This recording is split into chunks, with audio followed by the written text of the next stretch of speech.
ரீசெண்டாக பேடிஎம்க்கான ஆர்பிஐயோட டெசிஷன் பெரிய அளவுக்கு பேடிஎம் ஷேர்ஸில் பாதிப்பு ஏற்பட்டுச்சு. மோர் தென் 30-40% வரைக்கும் ஃபால் ஆச்சு. 900 கிராஸ் பண்ண பேடிஎம் ஷேர்ஸு இப்போது பிலோ 400யும் பிரேக் பண்ணி கீழே இறங்கி இருந்தது.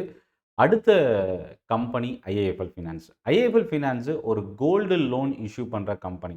நியர்லி 30-40% ஒவ்வொரு வருஷமும் குரோத் இருக்கிற ஒரு கம்பெனியாக இருந்தது. ஏன்னா லாஸ்ட் பெர்ஃபார்மன்ஸ் வச்சு பார்க்கும்போது. ஸோ இப்போ கிட்டத்தட்ட ஒரு 25,000 கோடி ரூபாய்க்கு மேலே ஏயுஎம் கோல்டு லோனில் வச்சிருக்கிற ஐஏஎஃப்எல் ஃபினான்ஸ்க்கு என்ன பிரச்சனை? ஷேர் ஹோல்டர்ஸ் தெரிஞ்சுக்கக்கூடிய முக்கியமான விஷயம் இந்த வீடியோவில் பார்க்க போகிறோம். இன்றைக்கி ஐஏஎஃப்எல் ஃபினான்ஸ் 20%, அவங்களோட குரூப் கம்பெனியான IIFL securities more than 10% fall ஆயிருக்கு. ஸோ என்ன நடந்திருக்கு, என்ன நியூஸ், ஆர்பிஐ என்ன அப்டேட் பண்ணியிருக்கிறாங்க பார்க்கலாம். ஸோ ஐஏஎஃப்எல் ஃபினான்ஸை ஆர்பிஐ பார் பண்ணியிருக்கிறாங்க. நியூ கோல்டு லோன் டிஸ்பர்ஸ் பண்ண முடியாது. இது இம்மிடியட்டாக நடைமுறைக்கு எடுத்துன்னு வந்திருக்கிறாங்க. ஸோ இப்போ இதில் என்ன 2 விஷயம் என்ன அப்படின்னா, மார்ச் 31, 2023 வரைக்குமான ஃபினான்ஷியல் பொசிஷனை ரிவ்யூ பண்ணதில் இந்த முடிவு எடுத்திருக்கிறதா அவங்க மென்ஷன் பண்ணியிருக்கிறாங்க. அதில் என்ன முக்கியமான ஒரு வேர்டு ஒரு லெட்டர் கொடுத்துருக்காங்கன்னா, சர்டன் மெட்டீரியல் சூப்பர்வைசரி கன்சர்ன். ரொம்ப இது வந்து பார்த்தீங்கன்னா, இம்பாக்ட் அதிகமாக கிரியேட் பண்ணக்கூடிய ஒரு விஷயம். அது என்னன்னா, சீரியஸ் டீவியேஷன்ஸ் அப்படின்னு மென்ஷன் பண்ணியிருக்கிறாங்க. அதாவது இது வந்து பார்த்தீங்கன்னா, காம்ப்ரமைஸ் பண்ணிக்க முடியாத ஒரு பிரச்சனையாக இவங்க கையில் எடுத்திருக்கிறாங்க. இதில் என்ன பிரச்சனை ரொம்ப இன்னும் இன்டெப்த்தாக போய் பார்க்கும்போது, பியூரிட்டி கோல்டோட பியூரிட்டி பிரான்ச்சில் கணக்கிடுறாங்க. அதாவது நான் ஒரு பாரோயர் ஐஏஎஃப்எல்லோட பிரான்ச்சுக்கு போயிட்டு லோன் எடுக்கணும் அப்படின்னு சொல்லி கோல்டை கொடுத்தா அதோட பியூரிட்டி எங்கே செக் பண்ணுறாங்கன்னா பிரான்ச்சில் செக் பண்ணுறாங்க. அதோட நெட் வெயிட்டும் பிரான்ச்சில் செக் பண்ணுறாங்க. அதை பேஸ் பண்ணி தான் லோன் சேங்ஷன் பண்ணுறாங்க. ஸோ அப்போ என்னென்னா இது வந்து ஒரு அவங்களோட லோன் டு வேல்யூ ரேஷியோவை ப்ரீச் பண்ணியிருக்கிறாங்க. லோன் டிஸ்போஸ் பண்ணுற அமௌண்ட்டும் கலெக்ஷன் ஆகிற அமௌண்ட்டும் கேஷில் ஸ்டாச்சுட்டரி லிமிட்டை கிராஸ் ஆகிருக்கு அப்படின்றத மென்ஷன் பண்ணியிருக்கிறாங்க.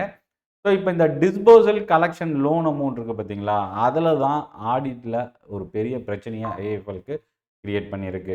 ஸோ இப்போது இந்த டிரான்ஸ்பரன்சி பெரிய அளவுக்கு இல்லாமல் போனது. அது மட்டும் இல்லை, கஸ்டமர் அக்கௌண்ட்டில் சார்ஜஸ் வந்து நிறைய கஸ்டமருக்கு வந்து டிரான்ஸ்பரண்ட்டாக ஒரு எந்த ஒரு சார்ஜஸும் இவங்க இனிஷியேட் பண்ணல அப்படின்றதையும் இவங்க மென்ஷன் பண்ணியிருக்கிறாங்க. ஆர்பிஐயில் அடுத்து என்ன மென்ஷன் பண்ணியிருக்கிறாங்கன்னா, ஒரு ஆடிட் ஸ்பெஷல் ஆடிட் வந்து ஆர்பிஐ வந்து நியமித்து அது மூலயமா கம்பெனி ஆடிட் ஃபைண்டிங்ஸ் வந்து தெரிஞ்சுக்கணும் அப்படின்றதையும், ஆர்பிஐ இன்ஸ்பெக்ஷனுக்கான சாட்டிஸ்ஃபேக்ஷன் வந்தது அப்படின்னா மறுபடியும் பிஸ்னஸ் ரெஸ்யூம் ஆகும் அப்படின்றதையும் மென்ஷன் பண்ணியிருக்கிறாங்க. இதுக்கு ஐஏஎஃப்எல் என்ன ரிப்ளை பண்ணியிருக்கிறாங்க?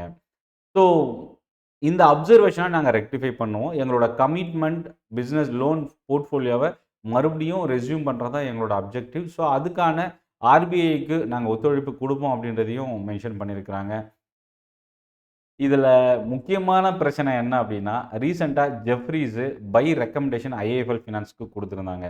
ரூ. 765 ஒரு ஷேரோட ப்ரைஸ் பை கால் அப்டேட் பண்ணியிருந்தாங்க. இப்போது அவங்க ஐஏஎஃப்எல் ஃபினான்ஸுக்கு கொடுத்த இந்த பை ரெக்கமெண்டேஷனை அப்ஹோல்ட் பண்ணியிருக்கிறாங்க. அதாவது நிறுத்தி வச்சிருக்கிறாங்க. ஸோ இப்போ இது வந்து ஒரு பெரிய இம்பேக்டை கிரியேட் பண்ணுறதுக்கும் வாய்ப்பு இருக்குது.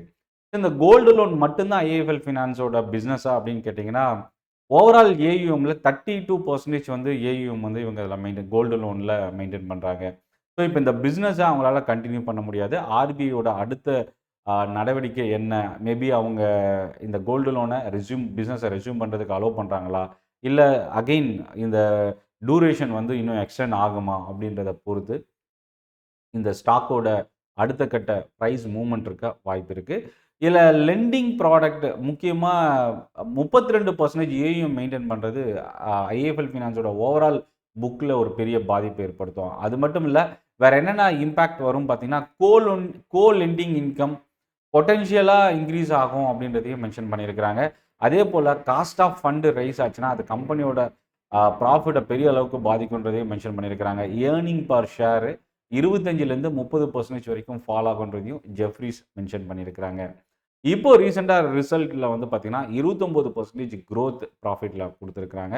ஓவரால் லோன் வந்து பார்த்தீங்கன்னா 34% இன்க்ரீஸ் ஆகி 77,444 கோடி ரூபா அளவுக்கு இன்க்ரீஸ் பண்ணியிருக்கிறாங்க. கோல்டு லோன் போர்ட்ஃபோலியோ 24,692 கோடி ரூபா அளவுக்கு இவங்க மெயின்டைன் பண்ணுறாங்க. ஹோம் லோன், கோல்டு லோன் தான் இவங்களோட மேஜர் பிஸ்னஸ். இதில் 35% growth கோல்டு லோன்லேயும், 25% பிஸ்னஸ்ஸு ஹோம் லோன்லேயும் இவங்க ரீசெண்டாக கொடுத்துருக்குறாங்க.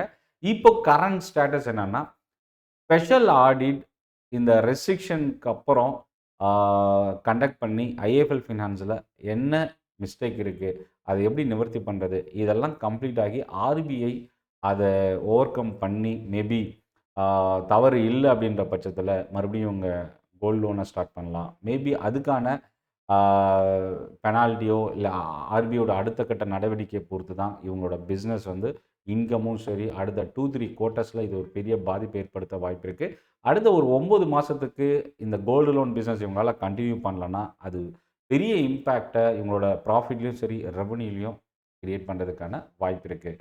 ஸோ இந்த செஷன் யூஸ்ஃபுல்லாக இருக்கும்னு நினைக்கிறேன். சென்னை ட்ரேடிங் அகாடமி டெலகிராம் குரூப்புக்கான லிங்க் வீடியோவோட டிஸ்கிரிப்ஷனில் இருக்குது, நீங்கள் யூஸ் பண்ணிக்கலாம். நன்றி, வணக்கம்.